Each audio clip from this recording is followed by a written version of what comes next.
வந்து அரசியல் கட்சி அவர் வந்து எடுத்த உடனே ஆகலையே. அவர் திமுகவுல இருந்து அதன் பிறகு கட்சியில இருந்து விலகி வந்ததானே சிஎம் ஆனாரு. உண்மையிலே அறிவுள்ள பாப்பா தான். உண்மையிலே இன்னைக்கு நடக்கிற கல அரசியல், இன்னைக்கு நடக்கக்கூடிய யதார்த்த அரசியலை மட்டும் பார்க்காம வரலாறு தெரிஞ்சு வச்சிருக்கு. நிறைய பேர் சொல்லுவாங்க எம்ஜிஆர் வரலையா, வந்த உடனே ஒரு 2 ஆண்டுகள் ஆட்சியை பிடிச்சிடலையா, கட்சி தொடங்கின 1.5 வருஷத்துல ஒரு இடைத்தேர்தலில் வெல்லலையா அப்படின்லாம் உருட்டுவாங்க. எம்ஜிஆர் திமுகவின் முதன்மை பொறுப்புகளா 3 பொறுப்புகள் இருக்குல்ல, அதுல பொருளாளராக இருந்தவர் எம்ஜிஆர். திமுகவின் பொருளாளராக, சட்டமன்ற உறுப்பினராக இருந்தவர். அண்ணாதுரை காலத்திலிருந்தே எம்ஜிஆர் வந்து கள அரசியல்ல இருந்தவர். திரைப்படத்துல மட்டும் நடிக்கல, கள அரசியல்ல இருந்தவர். அவர் திமுகவுக்காக பல விடயங்களை செஞ்சிருக்கிறவர். அரசியல்ல இருக்க அத்தனை நுணுக்கங்களையும் கற்றறிந்தவர். அதனால அவர் வென்றார்.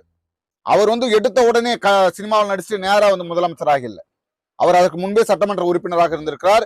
களத்துல நின்று போராடி இருக்கிறார். திமுக செய்த தவறுகளையும் சுட்டி காட்டி இருக்கிறார். அதனாலதான் அவர் முதலமைச்சரானார்.